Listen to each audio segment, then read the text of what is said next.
You're locked into Inception Radio Network, Superior, Wisconsin.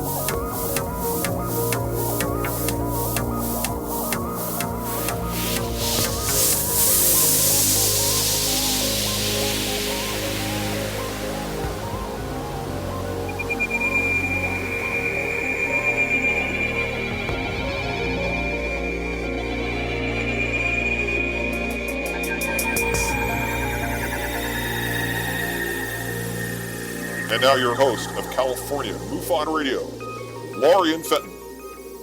Welcome, everyone, to the California MUFON Radio Show. I'm your host, Lorien Fenton. Really happy to have you all here with me tonight. Hey, now, wait a minute. Center of Light Radio. We have a new show at IRN. Nobody told me. I'm very excited about that. Keith Anthony, and his name went zipping by. I didn't get to see who it was. But it looks like a fun guy. I wonder what he's going to be talking about. Maybe MJ will let's see here. Center of Light Radio is hosted by Keith Blanchard. The show is dedicated to empowering people so that we can live our best lives. The light that radiates from blissful people creates an amazing burst of brilliance in the world. And so it is Keith's mission to put a permanent smile on everyone's face. Tune into the show here on Monday evenings at 6 p.m. Eastern, 3 p.m. Pacific. Wonderful. Very happy to see we got a new host here.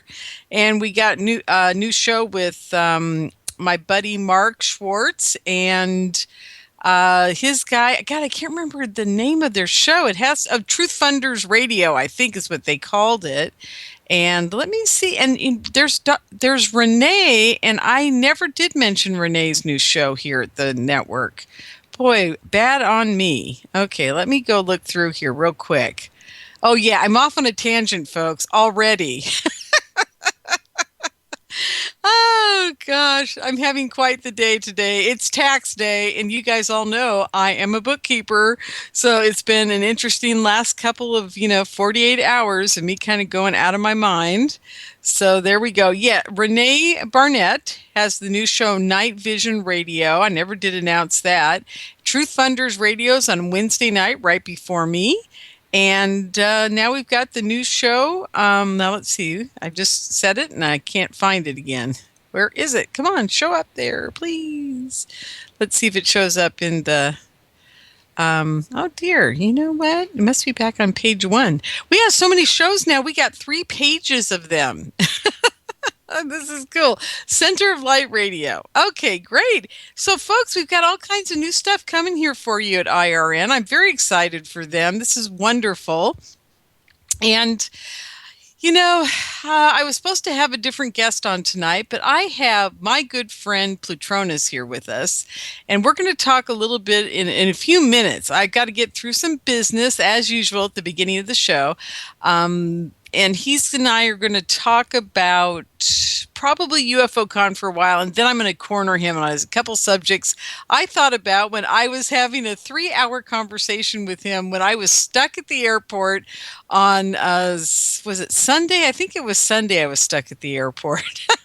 I was stuck at the Burbank airport for like 7 hours. So I sat there and I called people and I talked for hours and hours to everyone. It was fun. I hadn't done that for quite a while, so it was good. So anyhow, folks, check out the new shows here at IRN. And don't forget, get the app because you got to have the app. If I don't have the app, I don't know when my show's going to start. So thank God they built that thing. That's all I got to say. Just thank God. Okay, so let's see. MUFON News. We got the newsletter out this week. Oh my gosh, let me tell you. The scientific study of UFOs for the benefit of humanity, where MUFON evolved. And the first thing in the newsletter this week was Hangar 1. They're reminding us to watch it, which is good. You guys should all be watching Hangar 1 on Sci-Fi Channel, and I think it's History 2 and Sci-Fi Channel, or Science Channel, something like that. Go to MUFON.com and you can figure that out for yourself. It's MUFON.com. Click on the Hangar 1 advertising. It'll tell you where you can watch it, which is just a wonderful show. Okay, then we have the UFO news. I'm not going to read the Pennsylvania witness describes a low-flying triangle UFO because that's just like my UFO that I saw. Basically, he said he saw a pulsating, blinking UFO whose undercarriage revealed it to be a triangle. So that's kind of cool. So we're seeing lots of triangles. There we are, lots of triangles showing up. And then we have My UFO Story by Guy Ruff, and he's a Pennsylvania field investigator. And the bottom part was by Bill McDonald. He put in a past journal. It's a reprint. It's a past journal story, a reprint from the February 2014 MUFON UFO Journal. And it was a sighting that Jan Harzen took the report on back in January of 2000. Let's see, January 6, 2014, so you can read about that. And in order for you to be able to do all this, you need to become a member of MUFON. So you just go to MUFON.com, and every month you will be getting the MUFON newsletter by email. You'll get the journal once a month. You'll get the sighting reports once a month. You'll get advertisements about the different conferences coming up. You'll get different MUFON meetings and events. Like, for example, at the very bottom of the MUFON newsletter, we have the Ohio MUFON event coming up, the Minnesota MUFON, the Georgia MUFON, Phoenix MUFON, Erie UFO Conference, Michael Schrad, Alabama MUFON. All the MUFON-related topics and listings and dates of events are listed there. News, events, and happenings. So that's good to know too, folks. So that way you can find things that you need to know about. Okay, so let's see. What else is in this newsletter that's just extreme? Oh, you know what I found really cool? The Field Investigator's Toolbox by Jeff Krause, who I just got through Skyping, a Southern California State Director. He does this article every month, and I believe it's on the website. I'm not sure it's available to anybody, but it's really cool. It's called the Field Investigator's Toolbox.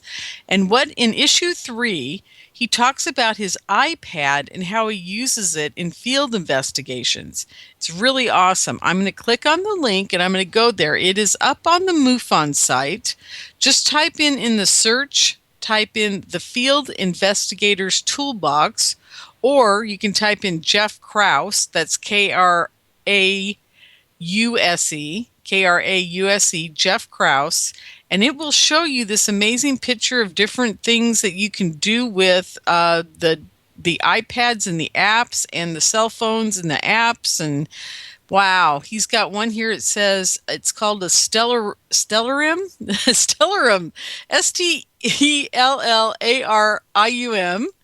This app is recommended by MUFON and is available in the App Store. It is free to download, use, and it is invaluable for determining what is in the night sky. I have used it quite a bit to determine if something is a star or a planet, and with my telescope to determine what else is in my viewing area.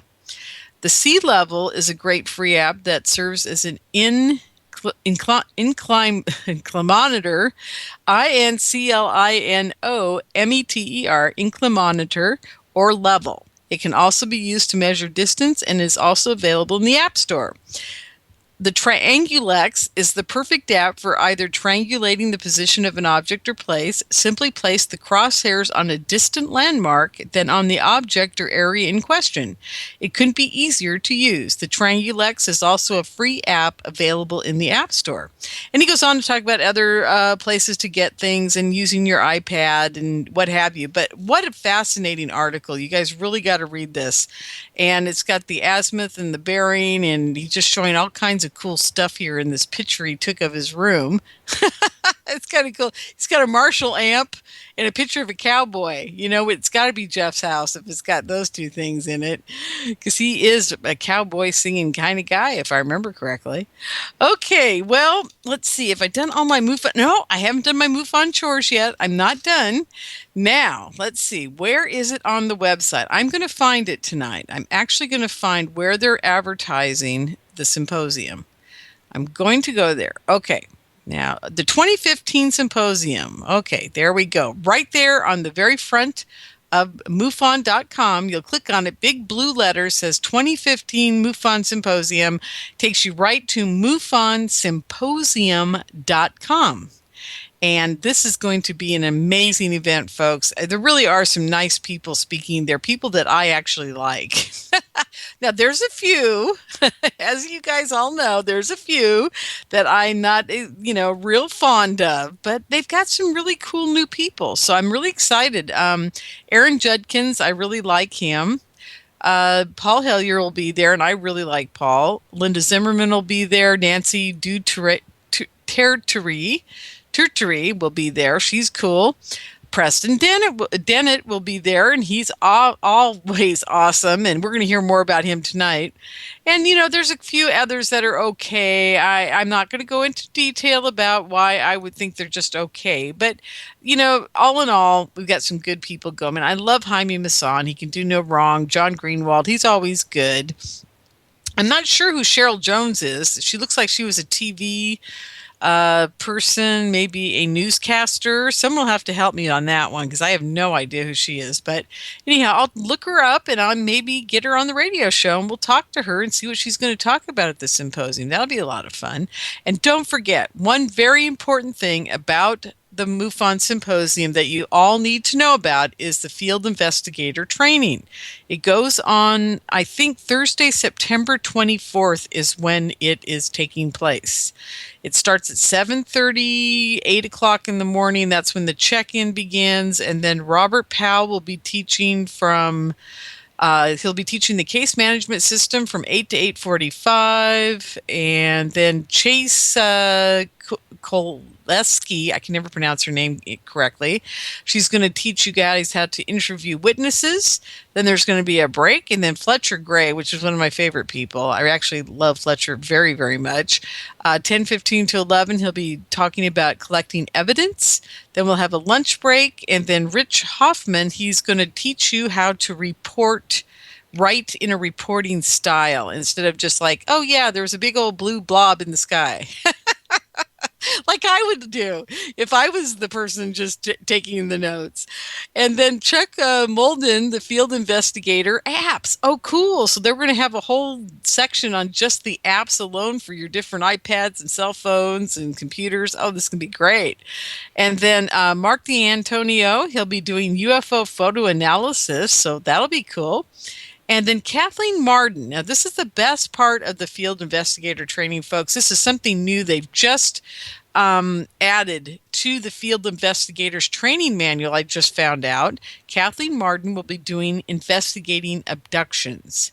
And that's the last part of the training. And I'm actually going to try to make this class this year. I'm going to get my field investigators, whatever I need to have, and I will, probably end up having to write case reports. But I'm hoping that the new case management system is just a lot easier than the old style system, and it won't be that much work. But I'm going to do it. So there you go. So I'm going to be there. I hope you're going to be there. It'll be a lot of fun. And I'm really looking forward to this year's conference. Not just, for the speakers, but to see all of you guys out there as well. So that'll be fun. Okay. Let's see. I'm going to try to get into the chat room tonight. I know I've abandoned you guys out there for the last few weeks, and I'm really sorry about that. I've been having some really strange computer issues, but I actually had Comcast out here last week, and there were like 3 trucks out there trying to figure out what's been going on. I think they finally got me hooked up to where I'm, actually connecting all the time now. I was having trouble connecting really bad. Okay, Inception Radio Network.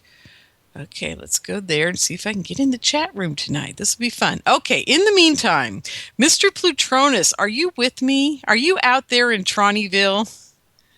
I'm out in Tronnyville. How are you doing tonight? You know what? Just recovering from UFO Con. I had such a great time.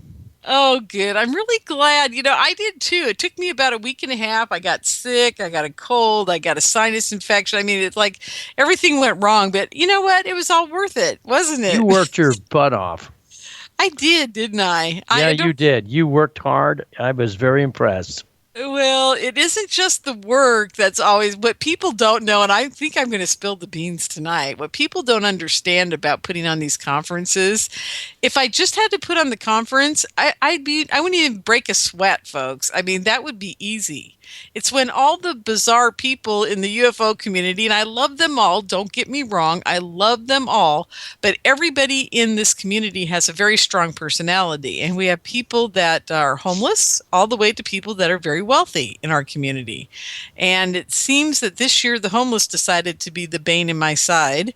And I had some really bizarre things happening around that. And I think I might even talk about it because I haven't ever talked about some of the things that go on behind the scenes.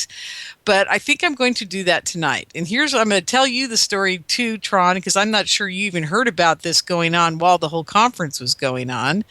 But on Friday night, two of my homeless people decided they were going to sleep in the parking lot where the conference was being held.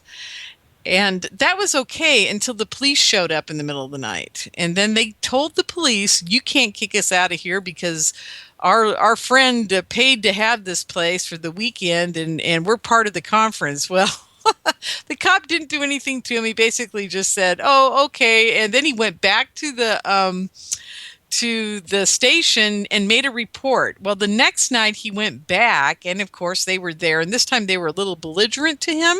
So he went back and told his precinct captain. The precinct captain called at 2:00 in the morning to the American Legion Hall captain of the Legion Hall and woke him up at 2:00 in the morning to tell him they had some homeless people sleeping in the parking lot. And then the next day he comes in and I saw this guy. I'm sitting in my chair at the corner there, right? I can see everything. And that's why I was parked there. So I could see the front door. I could see the stage. I could see the kitchen. I could see everything going on and just make sure nothing was happening. But I'm looking up and I see this guy walk in and he doesn't look happy. He's not happy at all. And he goes into the office and I'm thinking, oh my God, what now? And the Callie, the beautiful woman that was helping us there at the American Legion Hall, comes out and says, "Can I talk to you for a few minutes?" And I'm thinking, "Oh my God, now what?" Because it had been one calamity after another after another. I was just putting out fires all day, both Saturday and Sunday. And so I walk into the office. She goes, well, there's a lady who's brought a cat in the building. I didn't even know that one of the homeless people had brought her cat into the building. So we got that problem, number one. She goes, and I didn't want to leave the cat out in the car to die. So she's got to do something with the cat. I'm like, oh, great.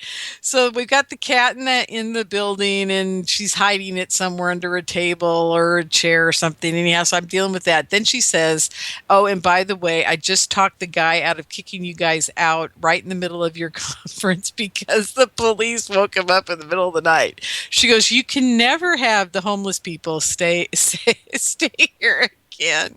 And I said to her, why would I even give them permission to do it in the first place? I said, I didn't even know they were here. She goes, I figured as much. So, she calmed the guy down and, I got through that one, by the skin of my teeth as usual. But it's like,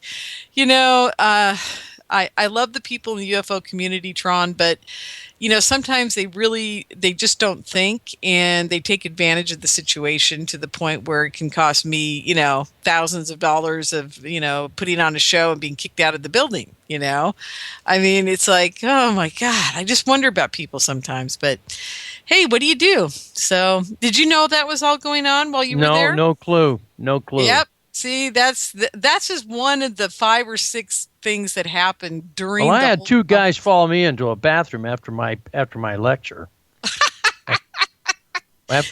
One guy, I walked in. I don't know if the ladies in the audience know what a boy's bathroom looks like, but they have these white ceramic things that hang on the wall, and that's where you tinkle. You put your stream in there. You aim at it. They're a urinal. That's what they're called. Yeah, it's a urinal.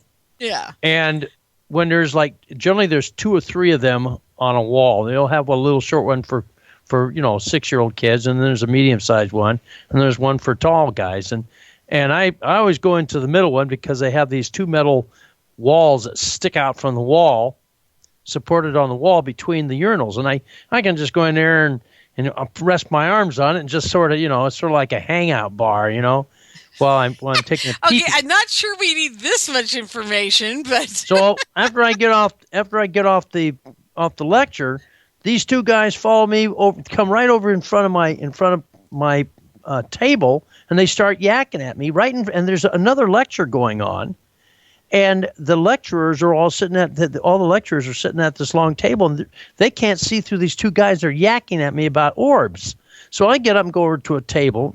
Lorien comes over and chews our butts for talking because they can hear us up. That's right, I did. Oh, now I have to interject something here. I go throughout the whole day, both days, because we're in the same building, so everybody's together in one big space. We don't have separation from each other like the big conferences. So I'm always running around, and I'm going to get a little hat, a little witch hat, and a little broomstick for next time, and I'm going to go around and I'm going to be the witch, and I'm going to, tell everybody to be quiet because they've been calling me the bee witch thing. Because that's all I do is I run around and tell people to shush. Well, you know what? I was there? trying to shake these guys off. Yeah, can you hear me? Oh, yeah. I know you were trying to shake them off. So tell everybody what happened. I knew.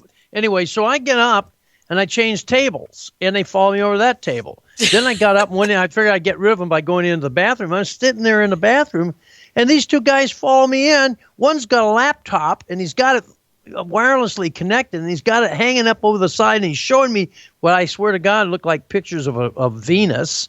It was hovering in the sky. It was, and they're saying, "Oh, look, there's an orb right there." And I'm looking, I'm thinking, "Gee, that looks a lot like Venus." And the other guy's over there talking at me, totally unrelated to what's on the laptop. I finally had to get up and get in my car and drive around the block. When I came back, my parking space was gone. Oh, no. And I had to park across the street in the police station parking lot. And they have a no parking sign. Your vehicle will be towed. And I did a little prayer. It was Sunday, and I thought, well, maybe I'll get lucky. They won't tow me. And so anyway, it turns out that the police department allowed the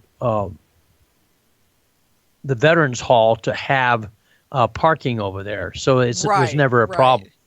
And, and I got to interject something else here. The police are right across the street, and you think my homeless people would have figured that out, right?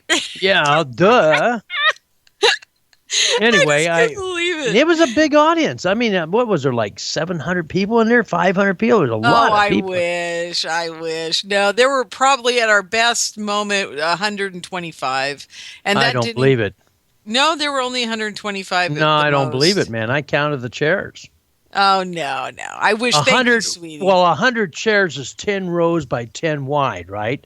And that's what we had. I had 10 rows. I counted 27 rows, and I counted 35 wide. So, I mean, the math is screwed somewhere. You're so sweet. I set them up. I know exactly how many chairs were there. But no, seriously, there were probably about 125 plus another 25 or 30 people that were there working and doing stuff and speaking and whatever. So we had about 150 or 175 people. We had some walk-ins. Yeah, also. we had some walk-ins too. So I mean, it was full though. It was a nice full crowd, and people were sitting in the back where the food tables were and listening. And I mean, it was fun. It was a very intimate conference. I never have monstrously huge conferences where the room's so big it's like you're walking across an airplane hangar.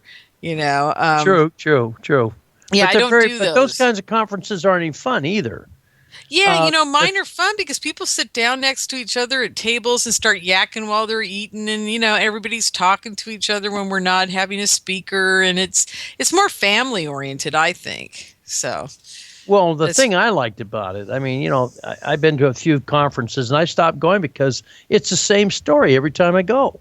It's the same lecturers. It's just, and how many times do you have? I love Stanton Friedman. Don't get me wrong. I think he did a great service to ufology in general. But how many times do you have to hear the story? I know. That's why years, you're catching me, because when I was reading the MUFON thing and I said there's few people here I wouldn't necessarily come to see, and I hate to say it, but I've seen Stanton, for a gazillion years now. I mean, I love him, and he deserves to be like one of our revered elders, but not necessarily speaking at every conference everywhere. Well, the thing I liked about Roger Lear, which unfortunately he died of a heart attack at a podiatrist clinic, talking about strange, and right after he did his turkey, I think it was like a year after he did the turkey boomerang video, where you can see the three grays inside of the cockpit of the vehicle. That is an amazing picture, isn't it? And then there was the Italian research scientist. A lot of people don't know this, but an Italian research scientist applied advanced digital processing to selected frames by Roger Lear, and he brought out a best guess. Now it's best guess because it's pretty blurry. But he brought out the best guess, and you can clearly, once you see the patterns, you can clearly see three grays in the cockpit tending to a human, right in the front of the boomerang. Wait! I never knew about the tending to a human stuff. That's what I was getting ready to show people when I ran out of time on my lecture, and this is information that it's available on the internet, but you don't have to know where to look, because Italian websites, the U.S. internet is being censored today by the State Department, where it's all about the big giant sales pie. Okay. The United States search engines are all, they're filtering out personal websites as noise. If you're not paying search engine, paying Google, and I love Google because, guys, look, I consider Google Earth and Google Space to be one of the wonders of the world, and they do it for free. And they've been giving really wonderful services to America and humanity for a long time for free. So I'm not averse to paying, doing things, but all of the search engines, including Google, which was when it was taken over by the money people, on the long-term investments, they're turning it into a great big sales engine, and there's nothing. The free internet has disappeared, and the Italian websites are disappearing. The Japanese websites have disappeared. You don't see Italian, Greek, French, Japan, German, French. You don't see any foreign websites on the search engine results today. And now the newbies don't know that it was different. But 2005, I called 2005 the year the internet died. Because that's when search engines stop returning other countries' data. Well, you can't see Italy's etiology researchers' data. These guys are doing really good science, and they're sharing it on the internet. Their internet's not broken. Ours is broken. Oh, wow. And you can't. And I found this website on the internet and I downloaded his data. Okay, now I got to interrupt for 1 second because we've got to take our first break. But when we get back, will you tell us where we can find that information, Tron? Sure. Okay, wonderful. Okay, you guys, stay with us. We'll be right back. You're locked into Inception Radio Network, Superior, Wisconsin. Don't have a computer? Is your internet connection down? Don't worry. Use your trusty cell phone or landline and call into our listen line at 401-283-6700 to listen to the Inception Radio Network 24/7. Again, that call-in number is 401-283-6700. For the Inception Radio Network, I am MJ.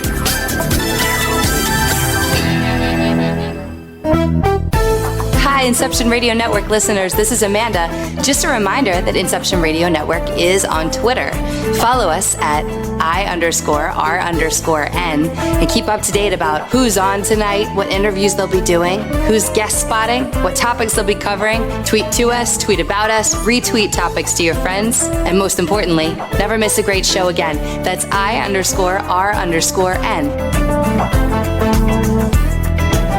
you have a smartphone? If so, Inception Radio Network is the best app for you. Available on iTunes, Android, Samsung, and most other app stores. Just search Inception Radio Network.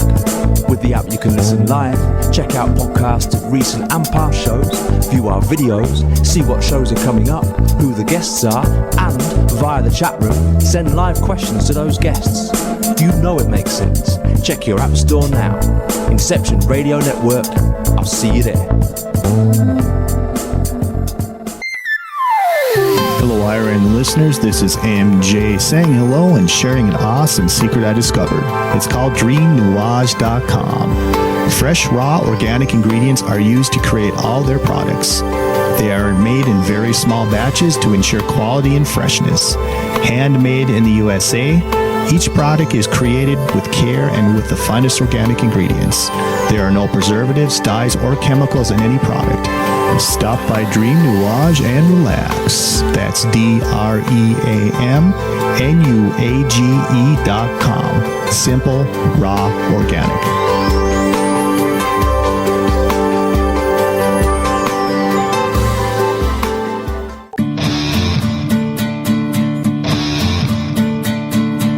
Hello, I'm Pat Usford, inviting you to tune in to Epic Voyages every Monday evening at 8 p.m. Central, 9 p.m. Eastern, right here on Inception Radio Network. To find out more about Epic and how you can become a member, visit epicvoyagers.com.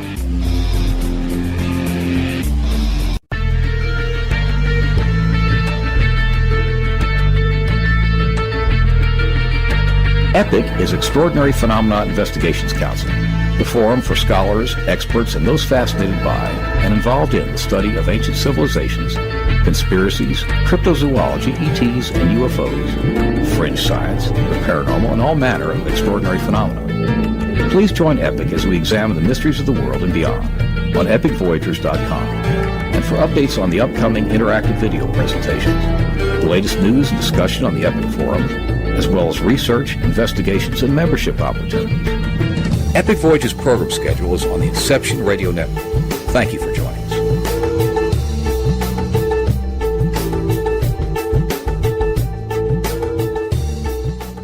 Howdy, this is Joe Mars. I'm inviting you to tune in to Epic Voyages, 8 p.m. Central, 9 p.m. Eastern, Monday nights, right here on Inception Radio Network.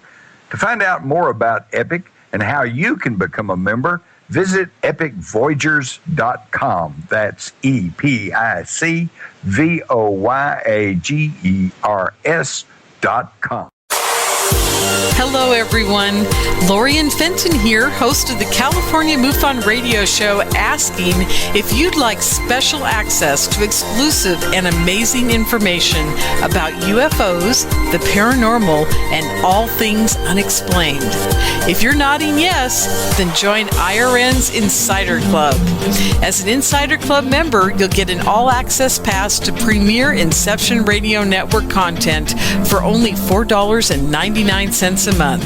This includes live UFO and paranormal conferences, live streaming UFO skywatches, exclusive IRN radio and TV productions, and of course, paying radio with MJ and Ken Storch.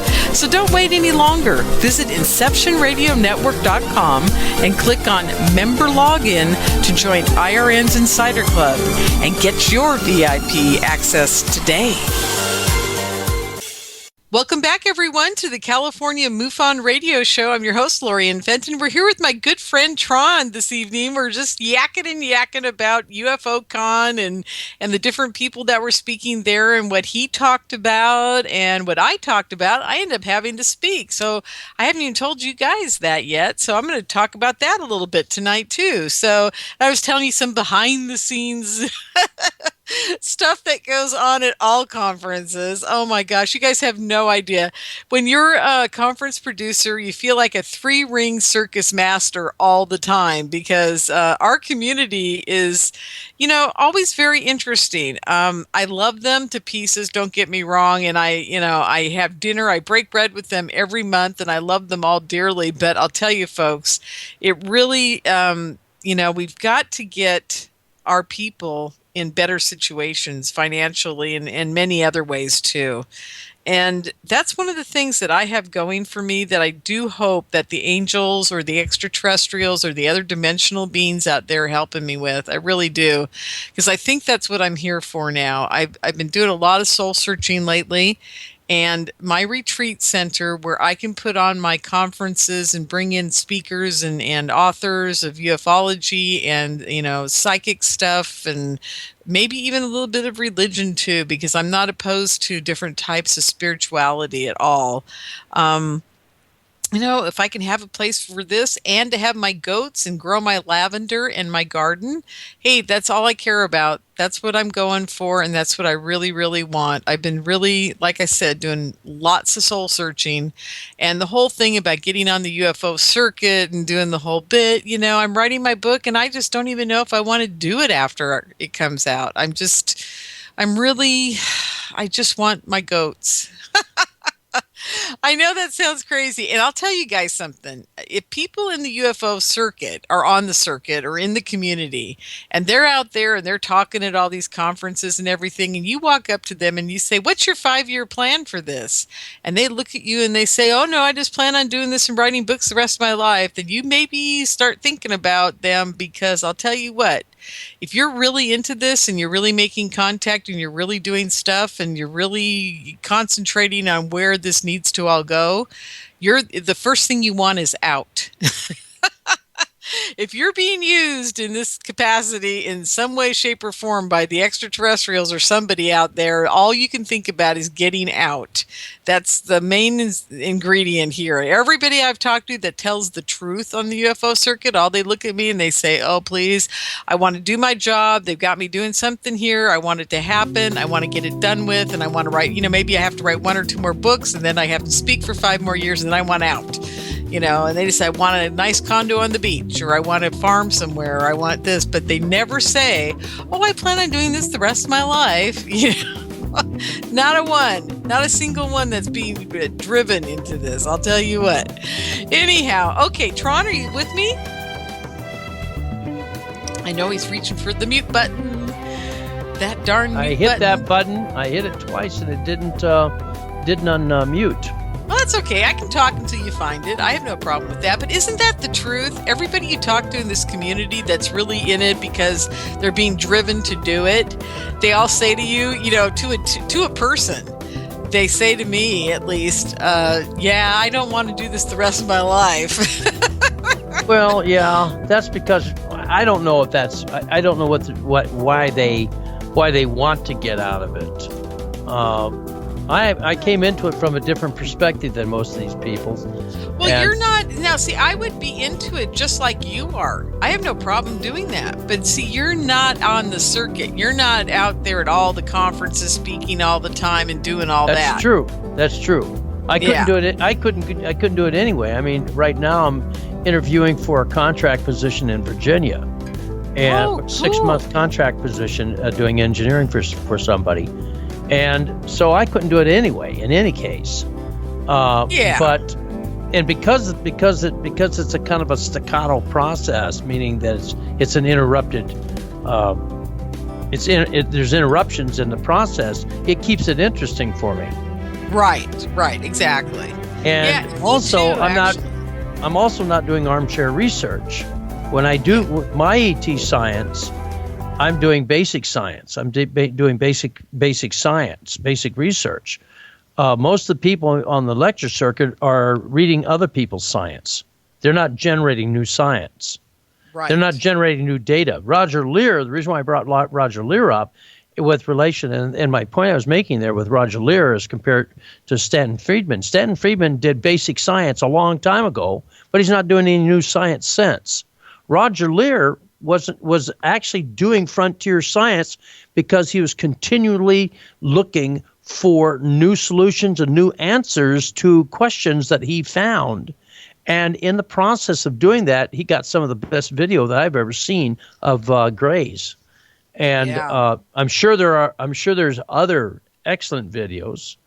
We all know about Stan Romanek and his gray experiences. And it seems like every time anybody has any contact, real authentic contact with bipedal extraterrestrials, something bad happens to them. Roger Lear dies of a heart attack. He's a podiatrist in a podiatry office. He has a car accident. He's in a podiatry office and dies of a heart attack in a podiatry office. I mean, what's the likelihood of that? What's the incredible coincidence? Stan Romanek, he's in trouble with the law for supposedly doing, bad things. George Hunt Williamson, he was accused of, guess what? Doing bad things with children. Yeah, and they all are. Every time there is something going on with actual alien contact of the bipedal kind, yep. Every one of them, it gets hit with some kind of a smut-oriented attack from the government. You bet. Or they die. That's right. I told Stan this on the phone a couple weeks ago, or right before UFO Con. One of the last things I said to him was, "Well, at least you're alive," And he said, "Yeah, thank God for that. That's the only thing I've got going right now." That's true. But I got to tell you, it certainly isn't helping he or Lisa any what they've done to them. It's just it's tough, man. Can you imagine what you'd be going through if that happened to you? Well, that's the reason why I don't talk about certain things. Yeah. There's certain subjects. Every time I talk about certain subjects, something bad happens to me, and I don't even think about it because I'm afraid. Yeah, and I don't blame you. Flat out afraid. Yeah, absolutely. I tell people that all the time. There's certain things, I talk about just about everything, but there are a few things I know that I keep close to the vest. And very few people will call me and they'll say, about blah, blah, blah. And I'll say yes. And I said, if we're going to talk about it, let's just keep it between you and I, because there's no way I'm letting this out, because it's too ugly, too scary, and people aren't ready for it yet. I told people what I knew. Every time I start talking about the reptilians, they get afraid anyway. But absolutely. I told them listen. I can't even tell my girlfriend about it. I know. Well, I couldn't tell my family. Oh my God. That would be like, first of all, they probably put me in a rubber room. That's the first thing. Well, the first time I told the story, I developed these very big lumps on the back of my arms, and they festered and turned into boils, and I had to get them lanced by a doctor. Never had it ever in my life. And then 2 weeks later, I hadn't gotten the message yet. I was kind of stupid. It never occurred to me that this was because I told something. I broached the same subject at a friend's house who was actually working with me, and he was attacked. He was a remote viewer, and he was in Colorado, and I was talking to him. I think I was at his house, and then the next day he flew to Colorado. But anyway, he was in Colorado at this remote viewing conference, and he was on the ground floor of the apartment building of the hotel, and he had the front door open to keep it was hot there, and it was humid. He wasn't used to the temperature and humidity, and he had the door open, and he saw this flash of light. And he woke up 4 hours later, his underwear was on backwards, and his pants were on backwards. And he had a great big gash across the back of his head. Okay? Wow. And then, about 3 weeks after that, I was with a business astrologer friend who basically taught me astrology in exchange for engineering I did for him. I did hardware and software engineering for this guy. He was in Beverly Hills at the time. He writes for, what is it called? Mountain Astrologer now. He's a regular columnist there. And I like that magazine. Yeah, it's a great magazine. And he and I rode out on his motorcycle to get some software for my brother's house that my brother was going, it was a library. And the reason why I was going out to his house to get the library is the library I'd loaned to my brother. His dog chewed it all up. So I went out there to get a copy from him because he'd had the intelligence to make a copy of it before dog Adobe chewed it all up. The corner of the box was missing.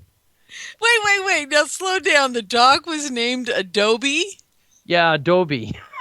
Was he red or was it after Adobe software? Oh, it was after. I don't know where he got the name, but he called him Adobe. And it was a Doberman Pinscher.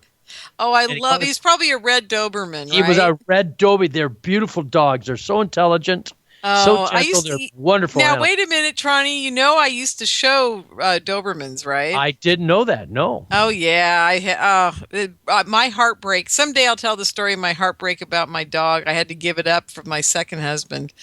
Okay, I'm not going to think about it. My brother's dog, somebody up the street poured radiator fluid into the gutter, and it tastes sweet to dogs, and they lick it, and it's poison, and it kills them. And then by the time my brother picked Adobe up and got him in the car, he ran over, saw him go right over the curb, and he just two licks out of the water, put him in the car, drove to the vets, and he died on the way to the vets. It's that fast. Yeah. Anyway, so we're going out there, and I told my brother the story. 3 times I did this. This was the 3rd time. This time, while I was telling the story, I got these terrible pains in the back of my legs. Oh, geez. And, this is something to do with the reptilians. There's some subject I can't talk about. Right, I know. Bad happens every time. These pains that developed in my legs turned out to be 6 tumors, 3 in my left leg. I'm talking about between the back of the knees up to the buttocks. Okay, that fleshy area, that's muscle in there, about halfway up. I had 3 quarter-size tumors that stuck out. They grew in about 15 minutes, and they hurt constantly. Jeez. And they were hard as rocks. 3 on my left leg and 3 on my right leg. I went to see my doctor, Elwood Smith, at the time. He passed away. He was a Navy doctor. Smart guy. He used to actually do some he was interested in ET research, and we collaborated on things. I mean, not really. Wow. There is a small group of people out there, smart people that are interested in this subject, contrary to common belief. He asked me how long I'd had these lumps, and I told him, I said, well, I don't know, about 12 hours. He said, no, how long did you have? And I said, about 12 hours. They appeared in 15 minutes at my brother's house yesterday. He says, no, that's impossible. And I said, no, it is. It's not impossible. And he told me, this was on a Thursday. He told me, he says, I'm afraid to tell you this, and we need to do a biopsy, but I think it's cancer. Jeez. And they did a biopsy on my left leg, and it came back malignant. And because it had grown so fast, they were planning to do a radical amputation of both my legs at the hips on Saturday. Oh, my God. Oh, yeah, man. When I say bad, Tron, you're kidding me. I'm not kidding you a bit. And the Kabbalist, this was the lady that I had originally courted to operate my platform that I had up on the stage. Oh, that's right. Yeah. Well, before we go into her, and I won't let you lose your spot here, because we're at a very crucial spot where your legs are going to be gone any second now. Tell people just quickly about your platform so that they understand why you were talking to this woman about it. Okay. I have a programmable experiment that I designed and constructed. It's a computer controlled, not a PC controlled, but it's a computer-controlled gadget, and basically has a big ball on the top, which I illuminate with light. And then I have an optical receiver. Basically, the ball transmits light, and the optical receiver receives light. And it's an interaction experiment designed to interact with orbs. And the distance range is about 15 feet. It's designed to work only within 15 feet, a radius of 15 feet. It has no cameras on it, and it's designed to demonstrate that there is a bidirectional telepathic channel exists between the operator of the platform of the instrument and the orbs, and that's its purpose. There were 9 experiments I conducted with this. This was the last of the experiments, and the purpose of it. And so I had to train an operator in how to make it work, as it was an essential part of how the experiment works. And the purpose of the experiment was to establish and verify that there is some kind of a hybrid bidirectional process which I perceive as being telepathy. It may not be telepathy. It could be bioelectric field coming out of the brain, out of the human brain. Whatever it is, we transmit light, and they can hear what we're thinking. Whatever that process is, the purpose of this particular experiment was to demonstrate that fact and to verify it using a scientific method. And perfect. I trained an operator to operate it, which was, and at some point I'll explain how that works. But the person that I courted, I went out and interviewed psychics, known psychics, and one of these people turned out to be a woman named Millicent Coleman. She passed away from cancer in 2002. And the time period we're talking about was actually, I think she passed away in 2004. And yeah, that's right, 2004. Let's see, I did the first experiments were 98, 99. Yeah, okay, all right. 99, 98 is when I built the platform, and I ran a series of experiments all the way up to like around 2003, 2004 was in that time period. But anyway, I ended up, this woman chose not to participate with me in the experiments because she deemed it as being too edgy. She had a bad feeling about it, and basically she said that she thought it might be dangerous. And I ended up with a MUFON member who is a remote viewer. Okay. And who has recently informed me that she would prefer not to be known. Okay. I used to tell the name, but now I don't tell the name anymore. That's fine. But I trained this other person, and we did these experiments over a period of 3 years. Some of them we held up in the Angeles Crest Forest. Some of them we did on the roof of my house. I mean, it was designed to work off of wall power. It was not really designed to work in the field. It was because I came to the realization that if you're psychic, you can invite them right to you. Right. Exactly. Everybody else doesn't matter where you are. Yeah. Everybody else is chasing around in black helicopters and, doing CIA and looking in newspapers and trying to find out where they are. And I figured out how to bring them to me. Yeah, exactly. You know how to invite them. They'll come right up to you. That's right. But that's not necessarily a good thing to do. Well, yeah, you remind me of the story of Grant Cameron now when he was getting ready to jump on that. Are you there? Yeah, I loved his lecture. Oh, wasn't he great? He was so much fun as usual. Great guy. Great guy. Well, we'll get back to Grant and all the guys. Now, you just told the audience why you were dealing with the orb thing. Let's go back to your legs being almost amputated. So, I called up Millicent on the phone because I was terrified. I mean, my God, I was already. And you should have been. I was already. She was already helping me with the alien attacks. I was undergoing what I believe to be mind control alien attacks. You bet. Interesting. Millicent thought, and got to tell you, Millicent was a Kabbalist. She's a trained mystic, and went to secret brotherhood schools for years and years and years. Very smart lady, a dream interpreter, had a master's degree in dreamology from UCLA. Very smart lady.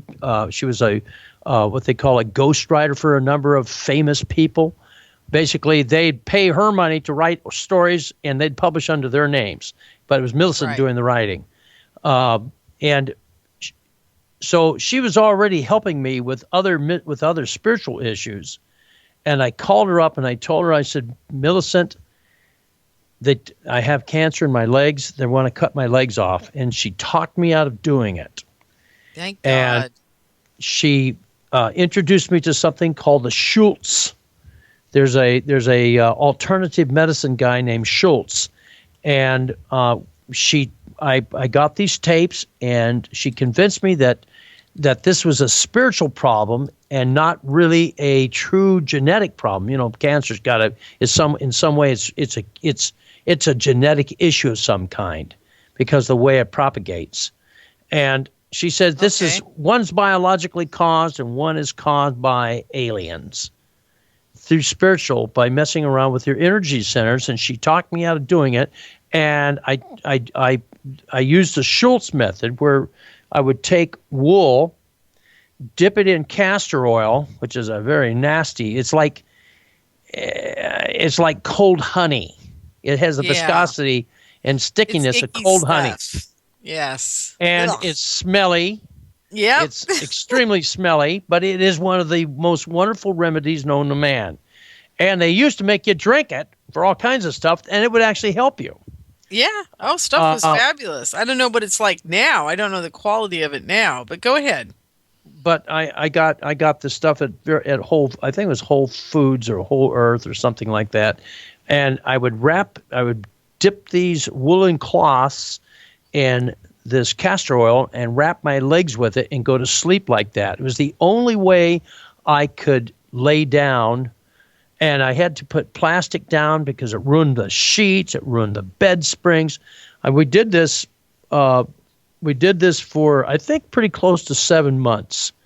And then while I was doing that, Millicent and one other mystic were holding me in consciousness, holding me in a ball of love.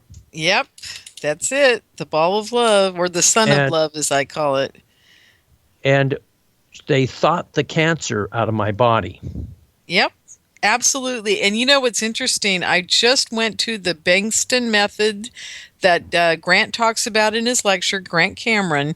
I went to that guy on Friday night in Mill Valley, California, right after UFOCon, and I got to see the guy in action. And he doesn't know how he does it, Tron, but he is able to actually cure mice, and he can't say he can cure humans, but he does do it, of cancer, just by using the thought process. Is this left-right thing that Grant was telling us about? Yes, absolutely. Oh, I want to talk to that guy.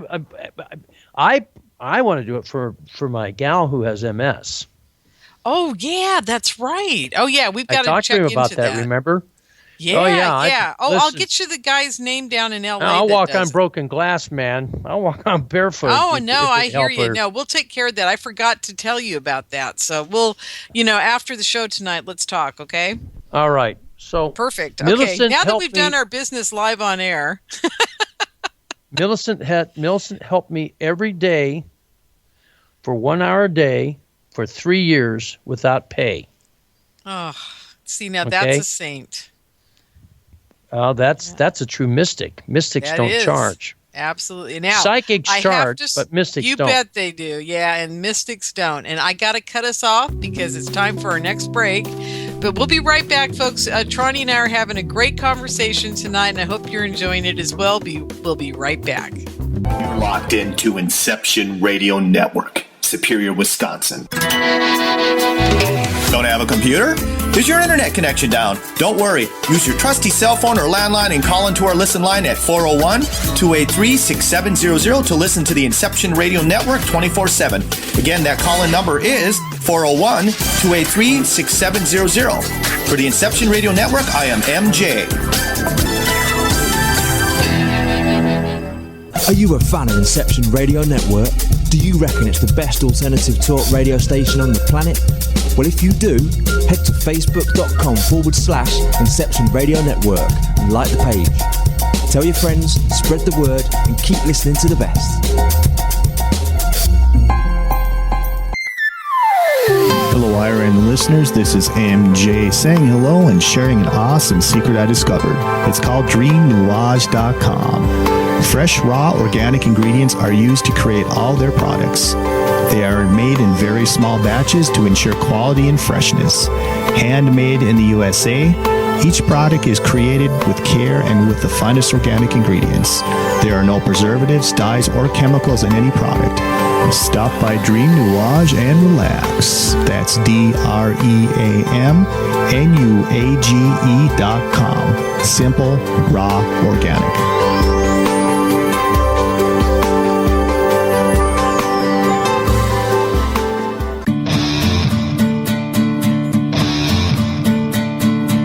Hello, I'm Pat Usford, inviting you to tune in to Epic Voyages every Monday evening at 8 p.m. Central, 9 p.m. Eastern, right here on Inception Radio Network. To find out more about Epic and how you can become a member, visit epicvoyagers.com.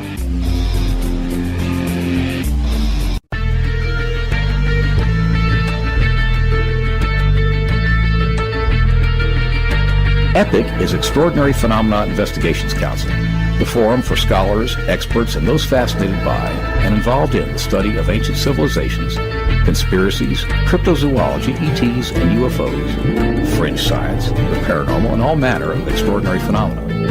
Please join EPIC as we examine the mysteries of the world and beyond on epicvoyagers.com. And for updates on the upcoming interactive video presentations, the latest news and discussion on the EPIC forum, as well as research, investigations, and membership opportunities. Epic Voyages program schedule is on the Inception Radio Network. Thank you for joining us.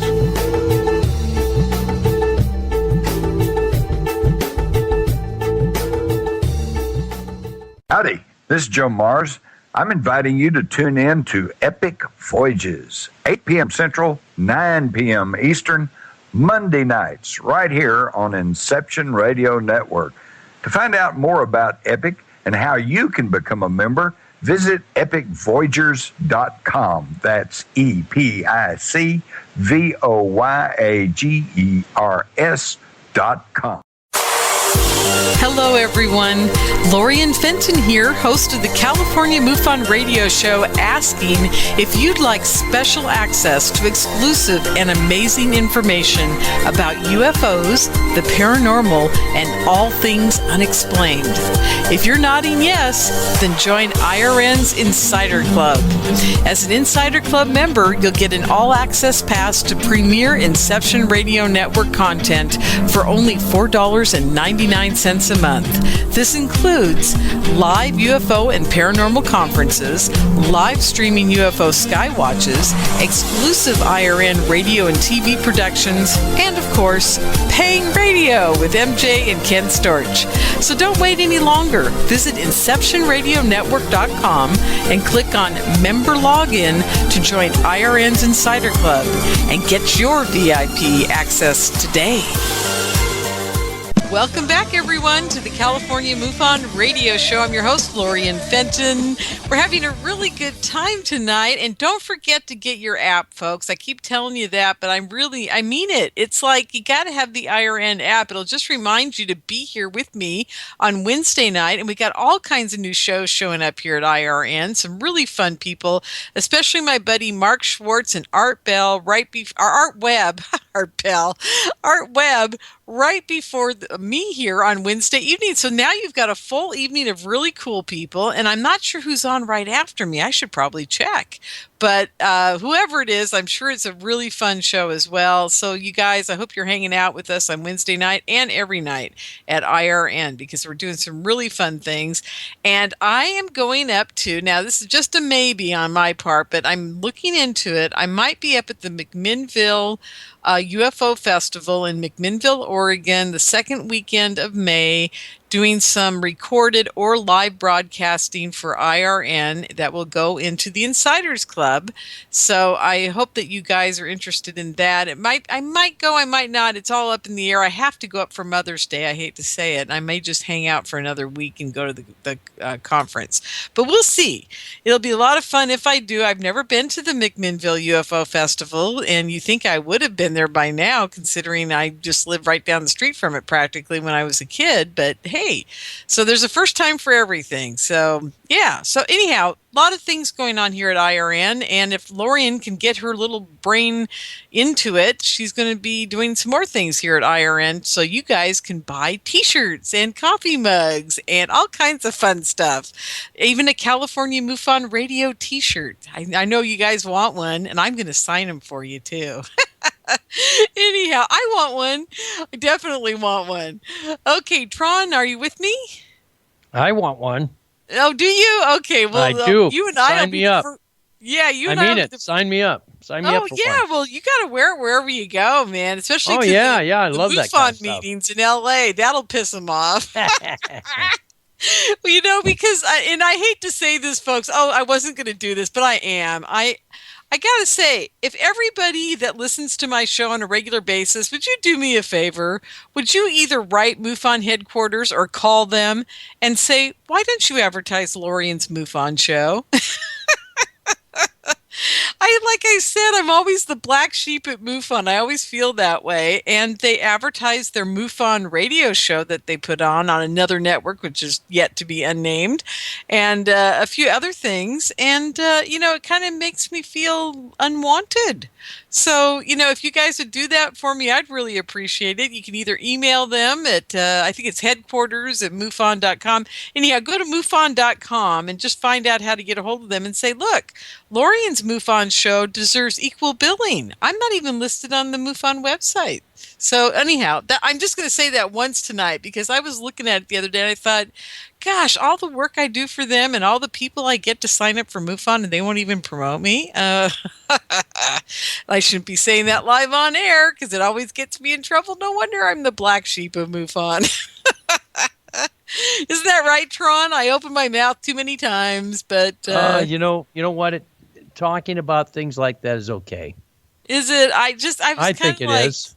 Yeah, I just feel like, wow, how unfair, I do. I work my rear off for MUFON. I really do. And I love them. I think they're a great organization and, they deserve some kudos. So it's not that they don't love me. It's just that they don't know what to do with me. I think that's I like the chapters. I think the MUFON managers at the high level are a bunch of dinks.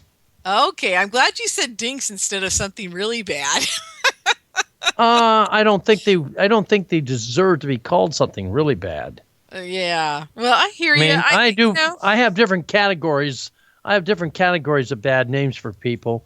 A dink is kind of a combination of egotist, moronic, moronic, self-centered.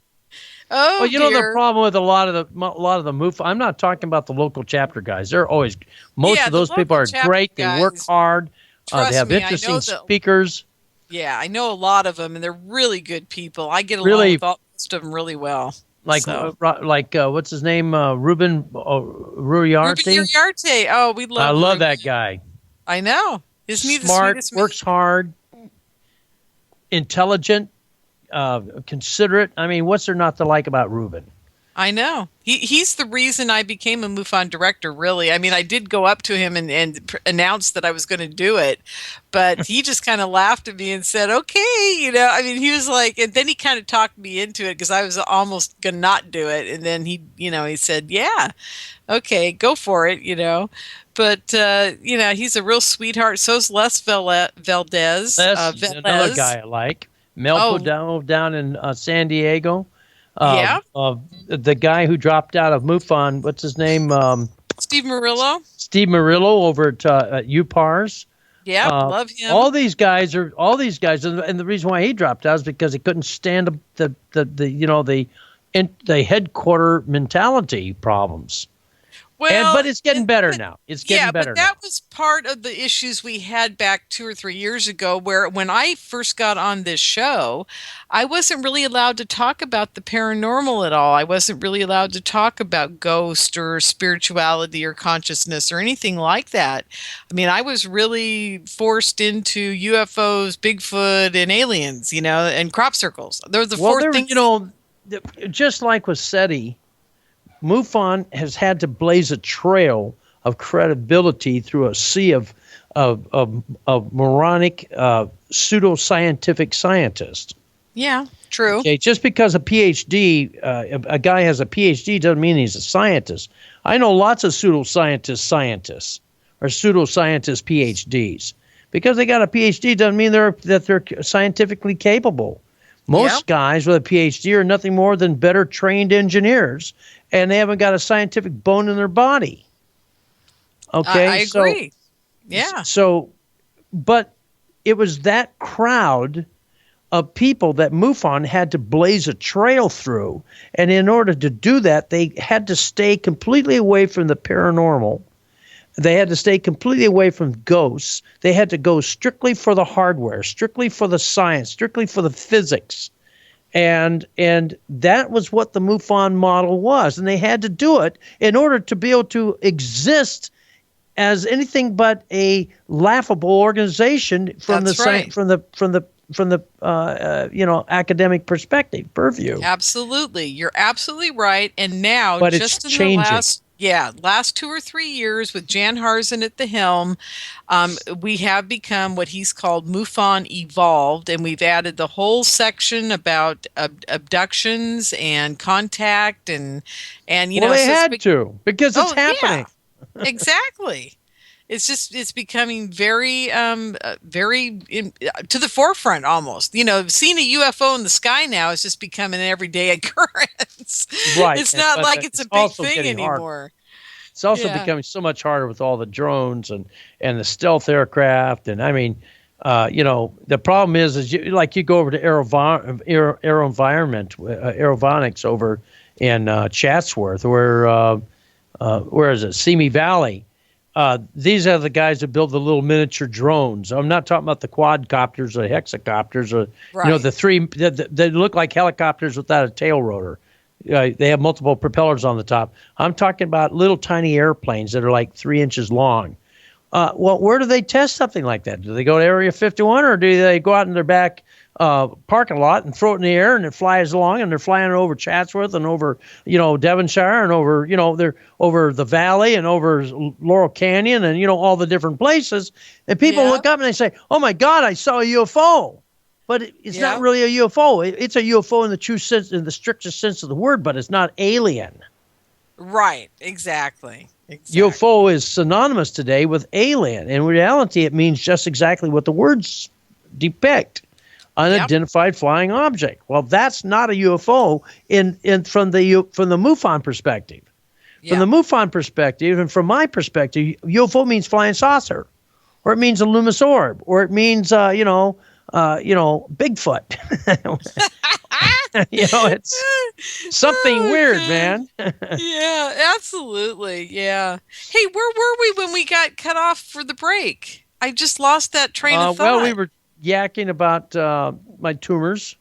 And, and then you were talking to me about your girlfriend, and then we were talking about getting her fixed, and let's see what else we were talking about. Well, the thing about the Millicent basically talked the tumors out, and she and her mentor, her protege, held me in consciousness to the point where I'd see her floating over my bed at night.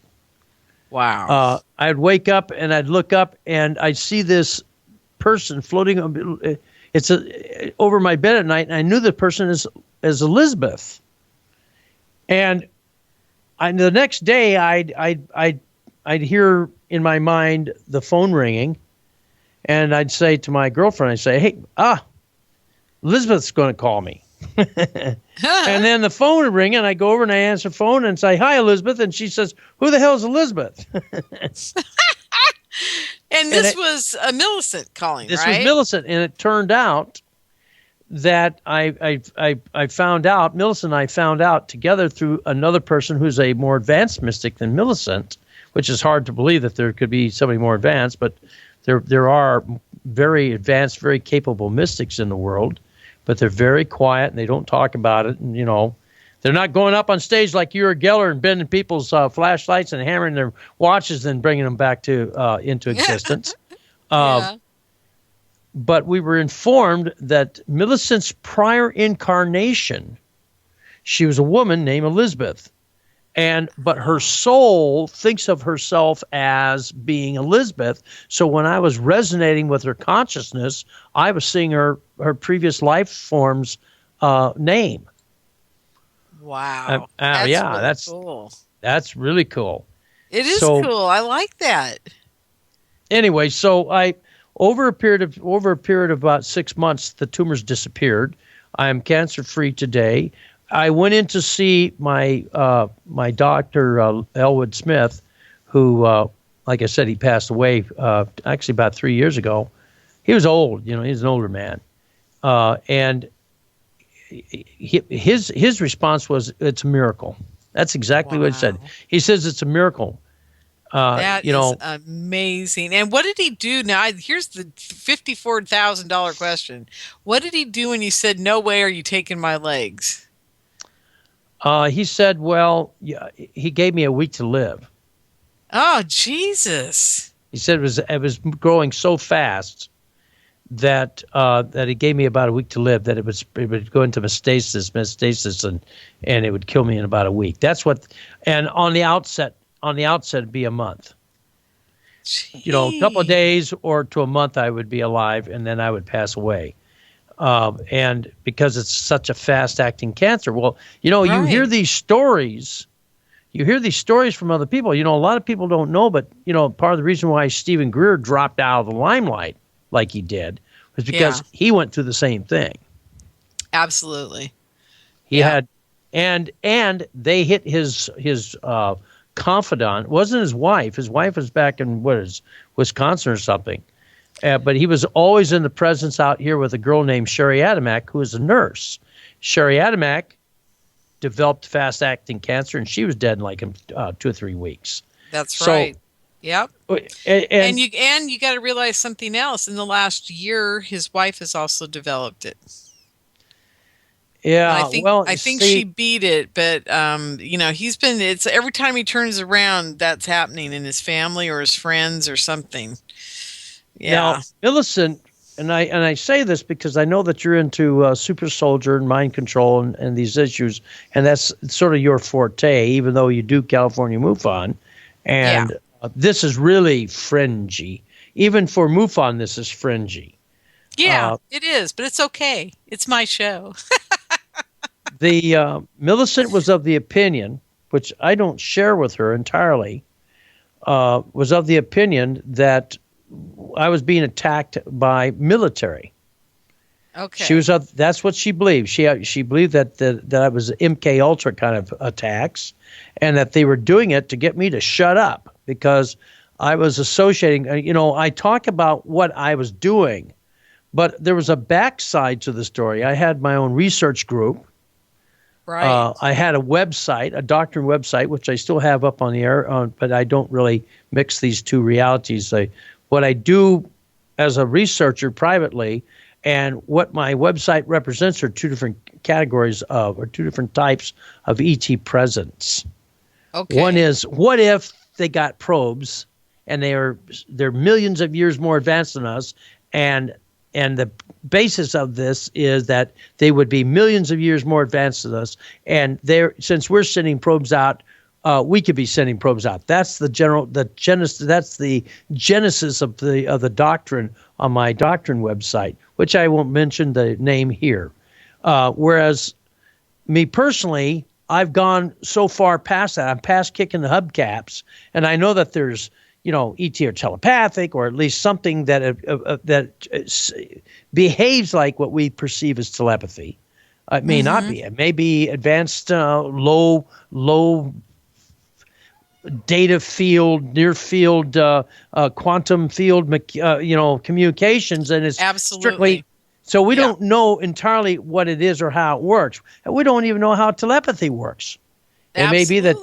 I tell people that all the time. I said we can't jump to conclusions that we're actually having a thought process. It could be an energy field or a stream of ones and zeros that we can't perceive. Quantum bits or something, or qubits. Yeah, who knows? I mean, mystics may be able to do it, but that doesn't mean they know how it works.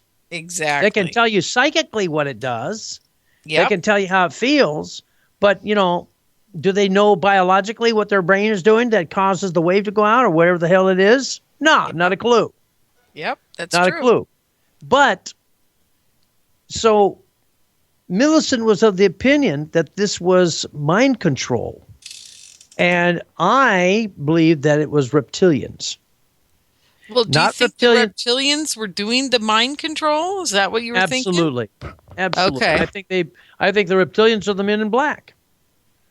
Well, you know, there's a lot of research out there and a lot of strange stories that really back up what you're having to say. And I think that what's going on out there right now personally is that it's a little bit of both that are doing the mind control. I think it's our military or somebody's messing with us either through remote viewing projects or something. Well, I don't think it's if it is military, I don't believe it's American military doing it to the American people. I think it's Russian military doing it to American people, or the Korean military, or the Chinese military, the enemies of our country who hate our guts. Exactly. And I agree with you on that wholeheartedly. I just don't think it's ours as much as it is others. And I don't think that's as commonplace as the reptilian or the other type of evil, and I use that word loosely, evil entities out there, because they run the gamut from very extremely horribly evil to just mischievous, you know? Right. Like the jinn, you know? Well, the jinn, by the way, are dragons. And really? The name for it, oh yeah, that's what the jinn is. The jinn are dragons. And the Arabic name for jinn is Bakrat, which means the red ones. Oh yeah. And once you see what a Draco looks like, eyeball to eyeball, they're bright red. They're bright red. And if you want to get an idea of what humans first looked like when we were first created in the Garden of Eden, look on key 10 of the tarot, the Rider Tarot deck. Oh, you bet. There's a guy that's kind of wrapped around the rota symbol, and that guy has these two things that look like kind of like ears sticking up off the top, and he's bright red, and he has his hands are held out. And the two inner fingers are big and thick, and he has 3 fingers and a thumb. He has 3 toes and a toe, and the big toe. And he has a short little red tail. And when you look at it and you think, what the hell? They got a picture of a devil up there, right? A baby devil. Well, it turns out that's called a Hermanubis. A Hermanubis, cool. A Hermanubis. Well, if you look at the Nubis in ancient Sumerian literature and in ancient Egyptian drawings on the kings and King Tut, Amun's sarcophagus caves and the walls and the stylus, there are these pictures of what they call the Anubis. The Anubis looks like a dog. It has a big long nose and 2 big things sticking out the top, which the people all think are ears. They're not ears. They're horns. They're bumps on their head. You're looking at a different kind of a dragon. Those are dragons. They're considered gods in ancient Egyptian theology, cosmology. And the Hermanubis was the proto-human that was created in the Garden of Eden. And it is what we look like originally. We have something called the medulla oblongata, which is if you reach up and grab with your right hand and reach up and grab the back of your head between your shoulders and at the base of your head, that is the reptilian brainstem. That's right. All that's left of our reptilian DNA. Is that one little brainstem piece there. That happens to be the autonomic nervous system for the human body. When you go to sleep at night, you don't need a respirator to keep you breathing because the autonomic nervous system keeps your heart pumping by itself, respiration going, and the internal operations of your body it's the reptilian brain that keeps us alive at night when we're sleeping. The automatic functions. I have actually, when I was in the hospital in my hometown where I was born, there was a guy that came in.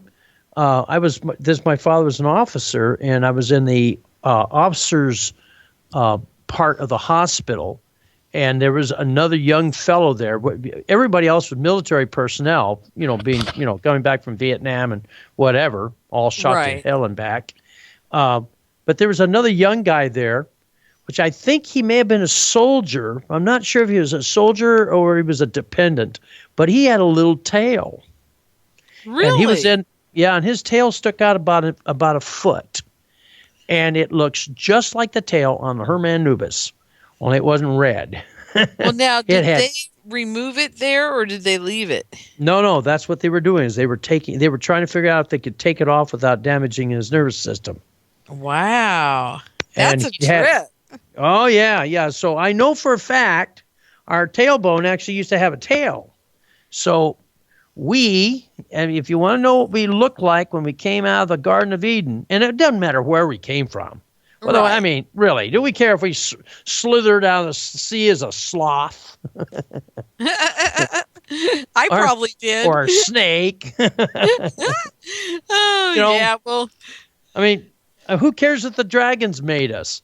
We're all, humans are mean and nasty people, man. I mean, look at the bloodbaths. Every 50 years there's a bloodbath war going on someplace. And the ways we invent ways to torture each other and shoot each other, and atomic bombs to, leave shadows imprinted in the concrete streets, man. I mean, who says the reptilians are the evil ones? That's right. We kill absolutely everything that can't defend itself for the 69-cent cheeseburgers up there on through the drive-ins.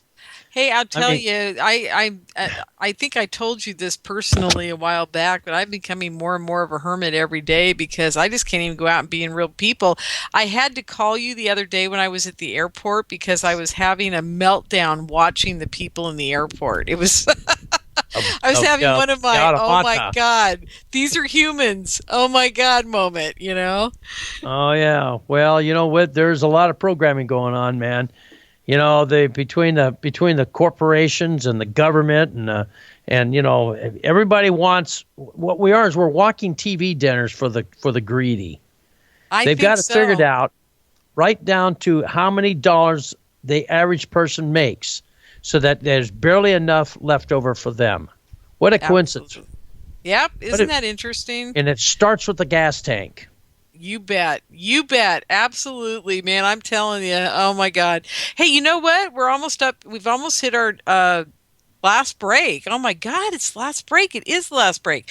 And I have our good friend in the chat room, Durhuff. He's given me like 4 or 5 questions for you tonight. So after the break, Tron, we're going to go into questions. How's that sound?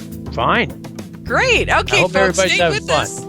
Yeah, I think they are. They look like they are, at least in the chat room. So, okay, everybody, stay with us. We'll be right back. Locked into Inception Radio Network, Superior, Wisconsin. Don't have a computer? Is your internet connection down? Don't worry. Use your trusty cell phone or landline and call into our listen line at 401-283-6700 to listen to the Inception Radio Network 24/7. Again, that call-in number is 401-283-6700. For the Inception Radio Network, I am MJ.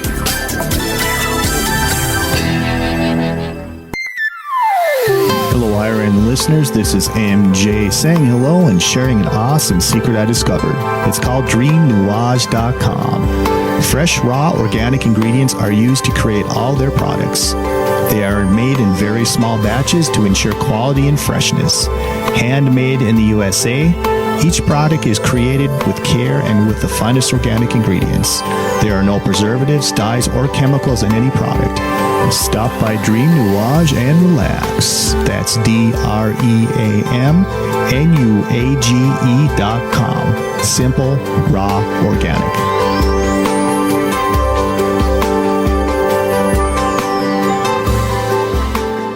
Do you have a smartphone? If so, Inception Radio Network is the best app for you. Available on iTunes, Android, Samsung, and most other app stores. Just search Inception Radio Network. With the app you can listen live, check out podcasts of recent and past shows, view our videos, see what shows are coming up, who the guests are, and, via the chat room, send live questions to those guests. You know it makes sense. Check your app store now. Inception Radio Network. I'll see you there. Are you looking for a cure for boredom? Never worry. IRN's new interactive website introduces a number of ways to pass time while you listen to your favorite show. Choose anything from the IRN chat lounge, the game lounge, video lounge, or the mood lounge. These fun, exciting features let you chat in real time with fellow listeners, view live skywatches, play daily posted online games, or pick a show based on topic. The choices are endless. Use your time wisely, keeping it all on IRN. everyone. Lorien Fenton here, host of the California MUFON Radio Show, asking if you'd like special access to exclusive and amazing information about UFOs, the paranormal, and all things unexplained. If you're nodding yes, then join IRN's Insider Club. As an Insider Club member, you'll get an all-access pass to premier Inception Radio Network content for only $4.99 a month. This includes live UFO and paranormal conferences, live streaming UFO skywatches, exclusive IRN radio and TV productions, and of course, paying radio with MJ and Ken Storch. So don't wait any longer. Visit InceptionRadioNetwork.com and click on Member Login to join IRN's Insider Club and get your VIP access today.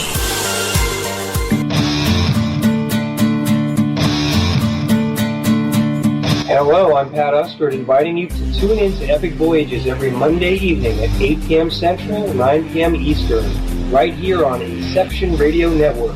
To find out more about Epic and how you can become a member, visit epicvoyagers.com.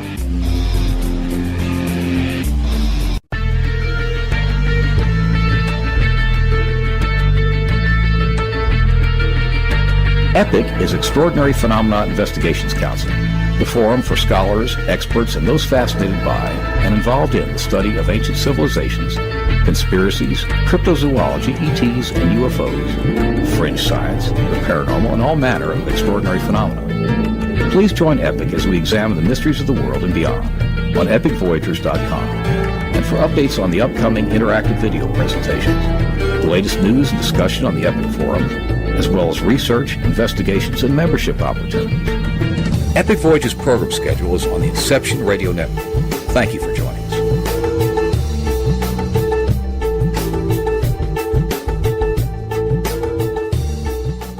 Howdy, this is Joe Mars.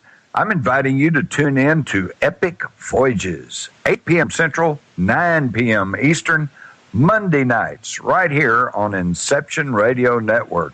To find out more about Epic and how you can become a member, visit epicvoyagers.com. That's epicvoyagers.com. Welcome back, everyone, to the California MUFON Radio Show. I'm your host, Lorien Fenton, and I'm really having a good time tonight. I hope you guys are too. And we're into the last half hour of the show. I can't believe how quick this show goes. I don't know what I'm gonna have to do here. I think I'm gonna have to get more time, or just get more people, or I don't know what. But it's really going by fast these days. I can't believe it. Anyhow, I'm looking for questions from people in the chat room, you guys. So come on, let's get a couple more here, but I must say Durhuff has already given me a whole bunch. So we'll start with him. And so here we go. The beginning of Durhuff's questions for Tronny tonight are, what is Tron's view of SETI? Okay, what do you think of SETI, Tron? Well, I have actually 3 viewpoints. And I don't come at this empty-handed. Right. I was a member of the SETI Institute for 5 years. I was a regular poster, and I belonged to the SETI League for 7 years. And at one time, I owned and operated my own amateur SETI, not to be confused with SETI at home.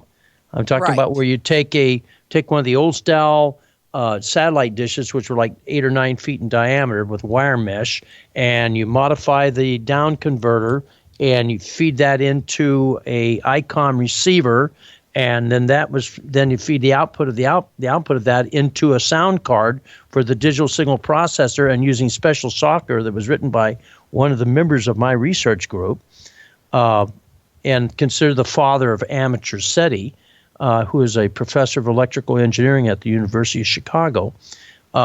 I participated in amateur radio astronomy for the purpose of SETI detections. So I have a fairly strong understanding of the SETI viewpoint. My general feeling about SETI is I think that they're wasting their time. Yeah. That's pretty much how I feel about it. Well, that's a good answer. I picture SETI picture this. Originally SETI, a lot of people don't know this, but originally SETI was called HRMS, High Resolution Microwave Survey, and was funded by the U.S. government. They went out and they grabbed all the scientists who were interested in looking for ET. They gathered them up into one group.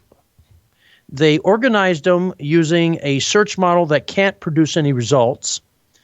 And then 5 years into the process, Senator Proxmire killed the SETI funding, and they were left without any money and any tools.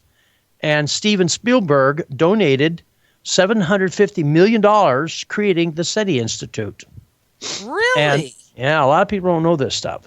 I didn't know it was that much. Are you sure it was $750 million? It's on my yeah. Actually, there was a historian who worked for Hewlett Packard, which was who actually supplied that information to me, and who was a friend of was it Lomberg? Stephen? Was it Stephen or Richard Lomberg? I don't remember. Lomberg and Carl Sagan are the guys who made that little disc that went on the side of Voyager, man and woman is going out. And anyway, he was friends with Lomberg, and I talked to Lomberg at many times about SETI. So I picture a great big SETI antenna with a big condom stretched over it, and I call it Safe SETI. That was the last thing I expected out of your mouth tonight.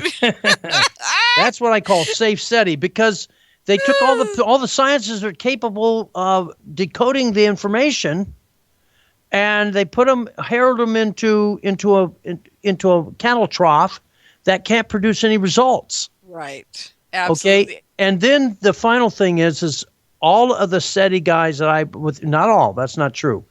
A goodly number of the SETI people are intransitive to other search models. Intransitive meaning that they won't consider it. It's beyond they just won't consider any other way because of the speed of light law, which is equal. Einstein's E equal mc squared is the speed of light law. You cannot accelerate mass according to E equals mc squared. You cannot accelerate mass to the speed of light without it becoming an atomic bomb.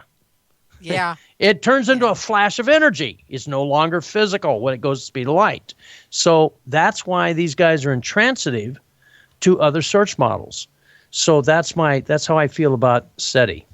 Well, that was wonderful. Thank you. I'll never get that picture out of my head, Tron. I swear. Safe SETI, man. Safe SETI, you bet. Okay, next question. Ask Tron if he's read Dave Marler's book about triangle UFOs. Do you know about that book? No. Okay. I've heard of it, but I intend to at some point in the future acquire it to read it because I hear good things about it. Yeah. Oh, great. Okay. Next question is, this is interesting. I think I've asked you this before, but not in the same context. I mean, in the same context, but not the same question. I should probably ask if Tron thinks Hitler was a reptilian. I think he was under the influence of the reptilians. And reason for that is a lot of people don't know that Hitler was actually a mystic. Yeah, that's right. Before he went to the dark side, but they say being seduced by the dark side by the magic. Yeah. So when you do magic, that's why the Vatican has been hunting down the witches. Is there when you conduct magic, the powers that you get come from the angels in the side columns. Now, most people that yak about angels don't really know how they work. And the angels are, they're all dragons. What a coincidence. And the angels, if they're not in balance in your consciousness, meaning that you have all of the angels in balance, your consciousness is unbalanced. It's focused in an area where a particular angel has control of your consciousness, depending on the station of consciousness it's associated with. And these angels will trade psychic abilities and powers in exchange for energy. And Hitler originally was an okay guy. And then he started screwing around with Enochian magic. And then Aleister Crowley from the United States, he found out about Aleister Crowley, who was at that time associated with the Golden Dawn. And he invited him to come to Germany to teach him. And he came to Germany, and he privately taught Hitler advanced Enochian magic, and it was all focused in side column magic. Well, yeah, if you do side column magic, you can get powerful very quickly. I mean, you can do, but simultaneously with that, you're becoming more and more entrenched in the reptilian way of doing things, which is all about getting your energy or somebody else's energy. And it's my opinion that Hitler was seduced by the dark side, and in so becoming embroiled in those creatures, the demons and the side columns of his consciousness, he did those horrible things. And he did some really monstrous things. In fact, a lot of people don't know this, but Hitler killed with his own hands. He killed 7 people. One of them was a previous girlfriend. He shot her with a Luger. Or no, I'm sorry, I think he strangled her. And he shot 3 members of my family. Really? He had them arrested, went to the jail cell and shot them with a chrome-plated Luger while they were inside the jail cells. People don't know about your history. Do you want them to know about it? No, not really. Yeah. But just suffice to say, Hitler was a monster in many ways. And the kinds of things, and who did he go after? The keepers of the knowledge. That's right. Absolutely. He went after the keepers, the Jewish people, the keepers of the knowledge, man, that everybody, and the gypsies and anybody who had any psychic abilities, he was after them. You bet. Yeah. He was. That's what I think. Yes. To answer your question, yes, I think he was under the influence of the reptilians. Okay, great. Next question. Does Tron think that the Sphinx originally had the head of Anubis? Well, that's an interesting question. Don't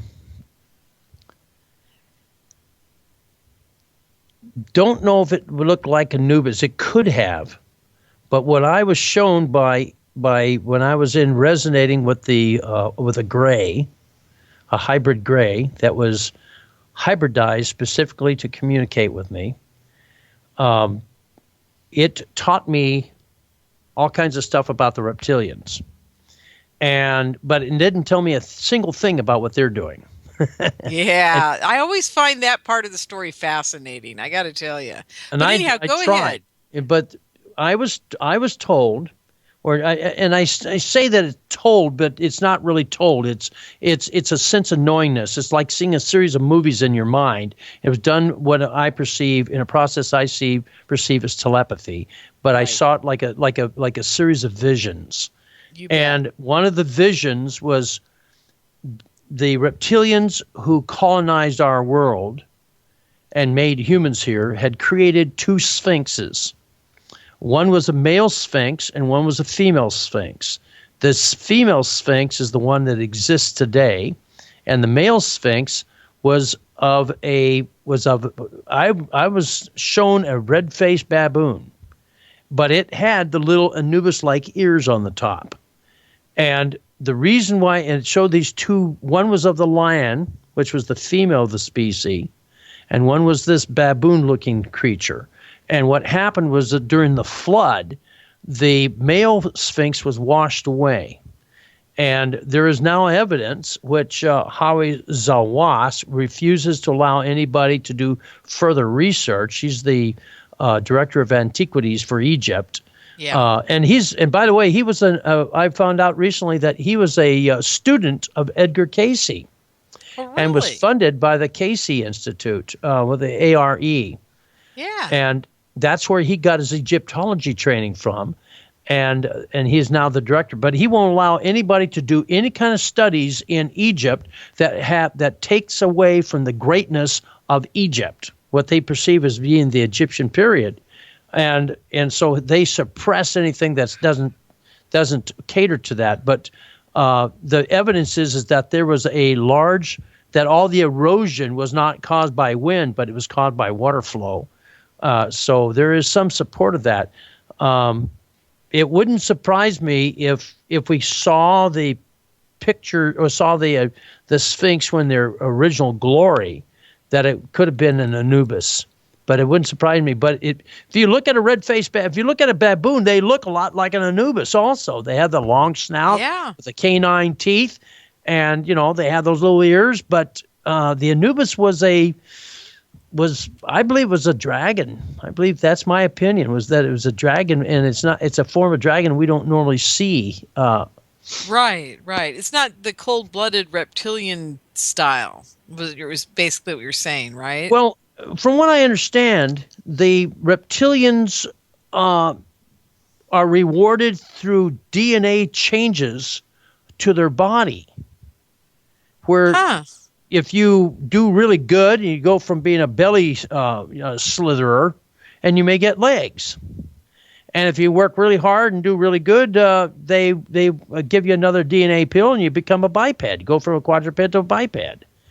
I know that the equivalents of senators and congressmen, equivalents, politicians, right, are when they really excel, they're given ceremonial wings. And the reason why the wings are so important is because it represents the warrior caste.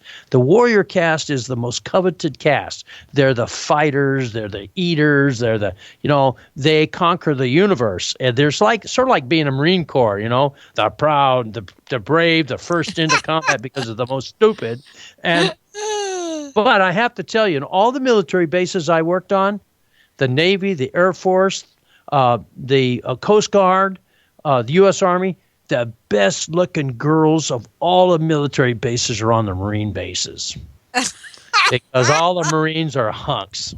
That's a truth. Okay, now, are we going to... Okay, let's not go there, but you're making me laugh because my dad was a Marine. I think I told you that. So I laugh because my dad was a hunk. I hate to say it. And he was. They are. That's what they all are. They're proud, they're brave, it's just amazing to me, But anyhow, okay, so that was good answer on that one. I liked it. Okay, now here's the $64 million question for the night, and I don't know if you can answer this other question in 4 or 5 minutes, then we'll get to the last question, and it's a very important question.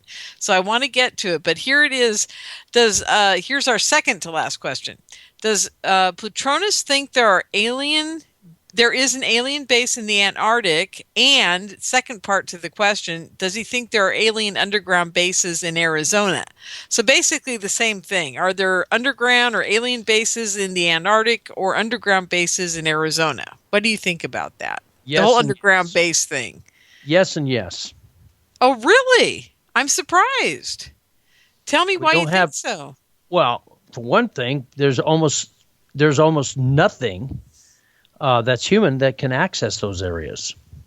Oh, that's true. That's one thing. And if you want to see something interesting, go to Google Earth and see how far you can look into the Antarctic or the Arctic. That's true. You can't pull in as far as you can in the States, can you? You can't. I was looking up. I was tracking down an alien sighting that was done by the Brazilian. It was the Argentinian military had a base in one of the islands just off the coast of Antarctica. And I was trying to track down because the radar in McMurdo Bay had also detected this alien craft, and I was trying to find out how far into Antarctica it was taking place. Right. And I found out that you can't see the poles. Isn't that interesting? It's like Hessdalen. Try to track down Hessdalen. My friend Erling Strand, who incidentally comes to my house and visits when he's in the States. He's the guy. He's the engineer. He's the professor of electrical engineering and runs Project Hessdalen. And he's an ET scientist. And cool. They have a number of continual ET sightings and Loomis Orbs sightings in Hessdalen Valley. But when you plug in the coordinates to Hessdalen Valley, it doesn't show. You can't show it. Yeah, so that's an amazing valley. I mean, are they still having the sightings going up and down the valley every night absolutely. Like they used to? Well, not as many as in 1972 when Alan J. Hynek was there, and he hired Erling Strand to do studies for him. But then, like every night, they saw, 20, 30, 40 flying saucers flying in formations right down their valley. And then one day it stopped.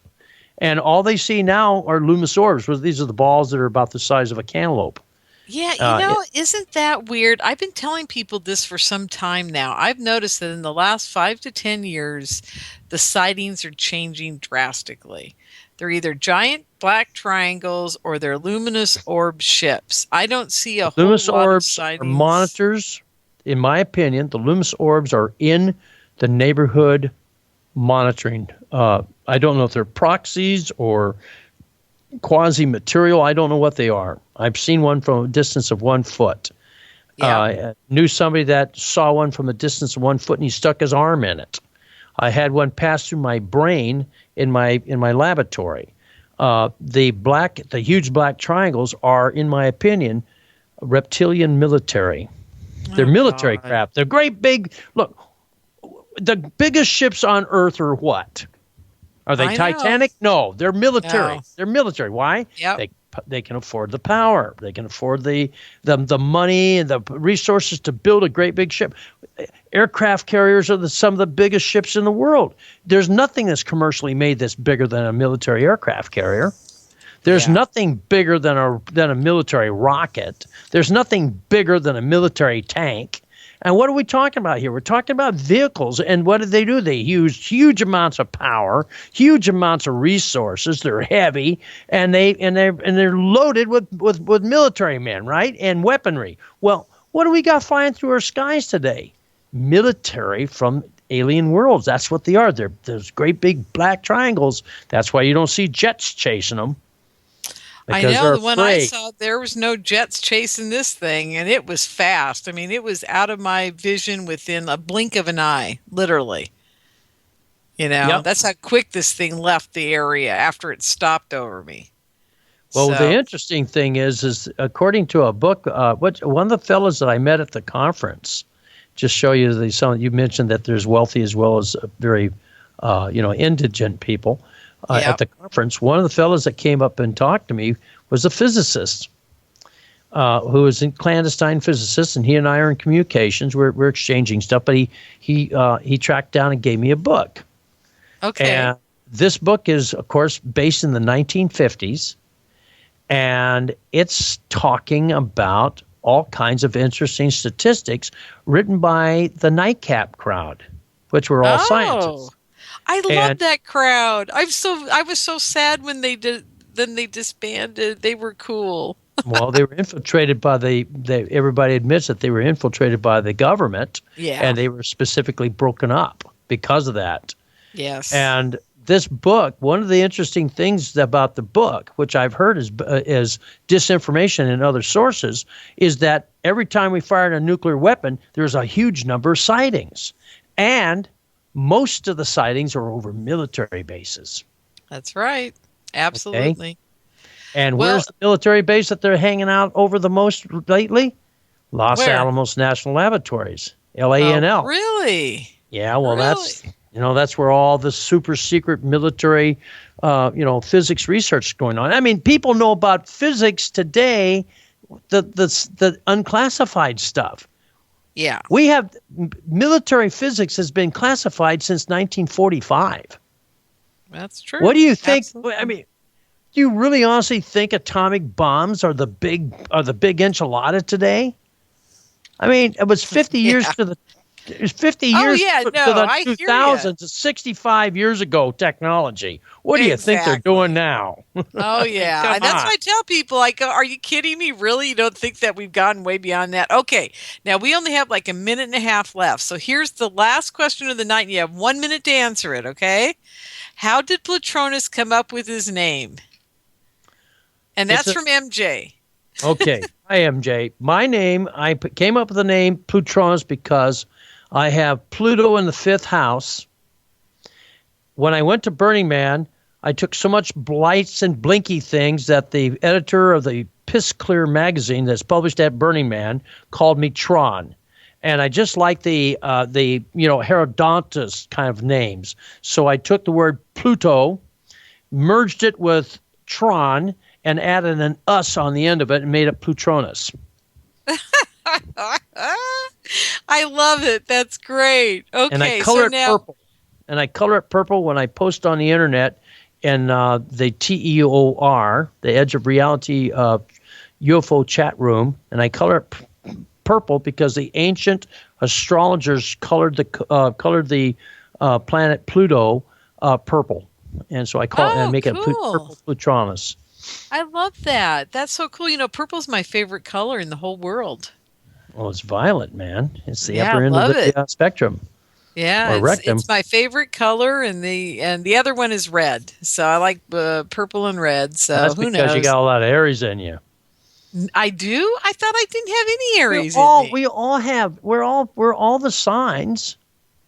Oh, okay. Because I thought everything I had was in 3 houses, and I was all a bunch of Virgo. Yeah, you are a bunch of Virgo. A bunch of Virgo. That's what everybody says when they look at my chart. They just go, hey, you could run 4 conferences at once and not notice the difference. Okay, sweetheart. Well, the show's over for tonight. So I want to thank everybody for being here. I want to thank Plutronus, my good friend, for showing up and consoling me when I was in the Burbank airport the other day. I really needed it. And everybody have a great week, and we'll see you next time here on the California MUFON Show. Bye-bye.